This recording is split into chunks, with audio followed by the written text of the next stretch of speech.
Mga katambay, kamusta po? Si Kamanong po, nagbabalik na naman po muli para po magkomento po sa inyo dito po sa Tambayang Makabayan. Samahan niyo po inyong lingkod. Magkomentuhan po tayo. Siyempre po, magandang umaga po muna, tanghali, hapon, gabi. Madaling araw po sa ating lahat. Sana po nasa maayos po tayong kalagayan lahat, mga kababayan. Umpisa na po natin mga kababayan. Ito po, pakinggan po natin, panuorin ang pahayag po ng ating Vice President. Nabanggit niya po rito, lalo-lalo po kung ano po ang kanyang opinyon sa pagpapalit po ng liderato ng House of Representatives, mga kababayan. At pakinggan po natin kung ano po ang kanya pong saloobin at nakikita, mga kababayan. At lalong-lalo po sa Pangulo ng Pilipinas. Ito na po ang ating Vice President, mga kababayan. Pakinggan po natin. Ng speaker dyan ay para lang yan masabi ng mga tao na meron silang ginawa sa House of Representatives, sa reklamo at sa galit ng mga tao. Pero ang totoo niyan ay sila lang din yan.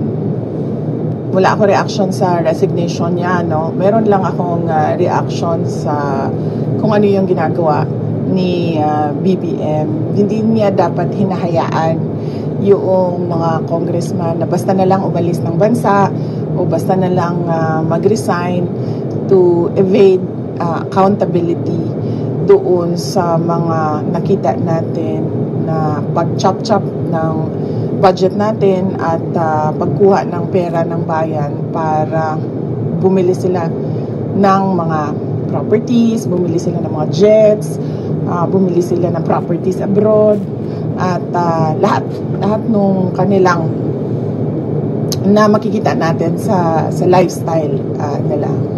Ngayon, BP, pinalitan na si House Speaker Romualdez ni new House Speaker Faustino B. May mensahe ka ba sa kanya or advice sa kanya para hindi na mahuli itong mga nangyayari ngayon? Wala akong mensahe kay Congressman D. Meron lang akong i-share, gusto na ibahagi, no, sa mga kababayan natin. I'm sure he is a good person. I've met him several times sa aking mga events at sa aking trabaho, si Congressman D. Si Congressman D ay congressman ng Isabela Province. Ano ba tawag dyan? Hindi ko kasi masabing warlord siya eh. May hawak ng probinsya ng Isabela ay si Governor, kalimut ko siyang pangalan. Albano, si Rodito. Ang may hawak ng province of Isabela is si Governor Rodito Albano. Si Rodito at si Tony Pet Albano, yung congressman ng Isabela dati, hindi ko alam kung hanggang ngayon, nasa circle yan ni Speaker Martin Romualdez. Isang grupo yan sila. Paano ko nasabi? Dahil alam ko na matalik na magkaibigan si Tony Pet Albano at si Martin Romualdez. Nakasama ko sila noong hindi ko na rin maalala kung anong taon yon, pero sa kasal ng anak ng isang senador, nakasama ko sila at doon ko nalaman na matalik sila na magkaibigan. Sa kampanya, pagkatapos ng kampanya, nung nanalo na at nagtrabaho na, nakita ko na kasama na rin nila sa grupo nila si Rodito Albano. Si Congressman D, kung mapapansin nyo, lagi lang yan nakadikit kay Congressman Rodito Albano. So yung pagpapalit nila ng speaker dyan ay para lang yan masabi ng mga tao na meron silang ginawa sa House of Representatives, sa reklamo at sa galit ng mga tao. Pero ang totoo niyan ay sila lang din yan.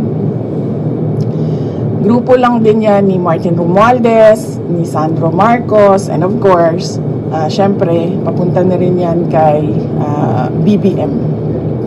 Has na. So sila lang din yon, sila lang din yan, at sila lang din nag-usap kung ano ang gagawin nila, at sila lang din ang nagplano kung anong gagawin nila sa 2026 budget, because this is all about, number one, the presidential elections of 2028 and the budget of 2026. Kasi inubos naman na nila yung 2025, di ba? So 2026 na pinag-uusapan dito. Yan po mga tambay. Tama po, ubos na eh. Inubos na nila yung 2025.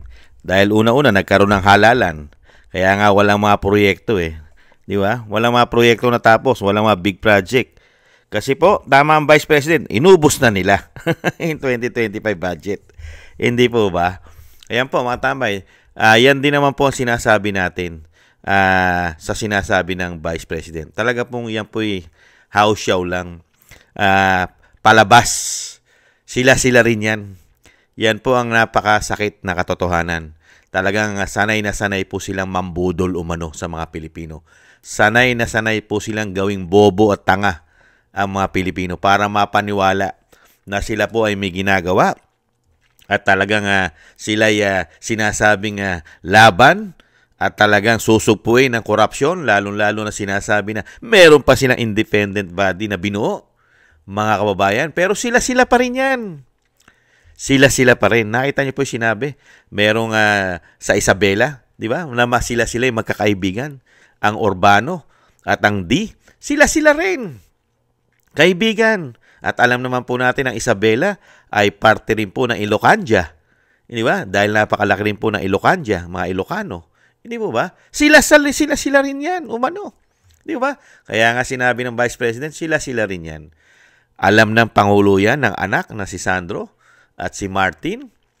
At siyempre po, ito pong bagong speaker. Alam nila yan.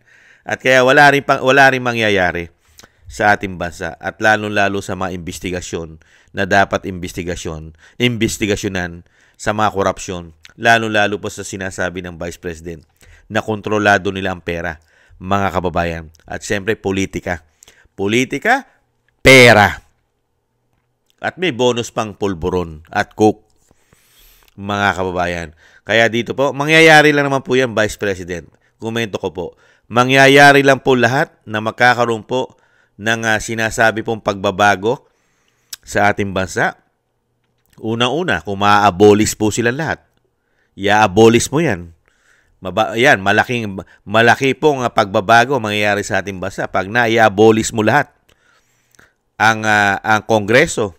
Hindi po ba? At pangalawa, maging presidente po kayo. Di ba? Matanggal mo na silang lahat, matanggal ang Kongreso, at maging presidente po kayo. Madam Vice President. Yan lang po ang magiging malaking solusyon po dyan. Kasi alam nyo po lahat eh. Alam nyo na lahat ang sistema na ginawa po ng Binagoong Pilipinas. At kilala nyo lahat ang nagbigay ng problema sa Pilipinas. Lalo-lalo nung maupo po ang 19 Congress at ang Binagoong Pilipinas. Nahayag po sa Pilipino at nahayag na rin mismo sa inyo. Lalo-lalo yung pagiging sabwatan. Hindi po ba? Sabwatan sa korupsyon, sabwatan sa politika. Hindi po ba? Kaya nga, pati ang pamilya nyo ay talagang naagrabyado at sobrang naapi sa gobyerno ngayon ng Binagoong Pilipinas. Hindi po ba? At nanganganib din ang inyong buhay umano. Hindi po ba, Vice President? Kaya ang pag-asa po ng bayan, pag-asa ng mga Pilipino, kasama mga OFW nating kababayan, ay kayo. Isa po kayo sa pag-asa, Madam Vice President. Para po malipol kahit papaano ay mahayag at mabunyag at mapanagot at sana man lang maibalik ang mga ninakaw nila, mga kababayan. Dahil mismo kayo, alam nyo, Vice President, ang mga pinagagawa nila sa pera ng taong bayan, ang kanilang maluluhong paglilingkod. Di ba? Ayon mismo sa inyo. Napakarami nilang nabili. Di ba? Talagang hindi maipaliwanag at napakahirap tanggapin bakit nila nabili yan dahil sila ay politiko na ganyang kalaki. Bilyon-bilyon ang halaga. Eroplano, chopper, helicopter, mga yate, bahay, sa bansa, sa labas ng bansa. Hindi po ba? Alam nyo yan, Vice President. Kaya umaasa po kami. Sana po, pati po sana ang men in uniform, Madam Vice President, ay nakikita rin po ang nakikita nyo na ginagawa po ng administrasyon ngayon.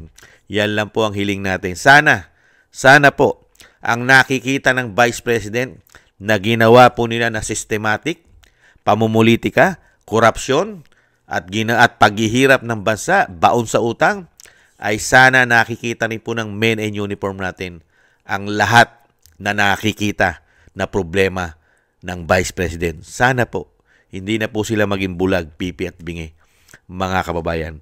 Yan po mga kababayan, ang pahayag po ng Vice President sa liderato po ng House of Representatives na nagpalitan, ay isa po itong malaking wala lang, palabas, pangbubudol na naman umano ang ginawa nila sa mga Pilipino para lang may masabi ayon sa Vice President, para lang may masabi na may ginawa sila. Pero sila pa rin ang mga nahandyan at magpapatakbo ng pera ng bansa umano, mga kababayan.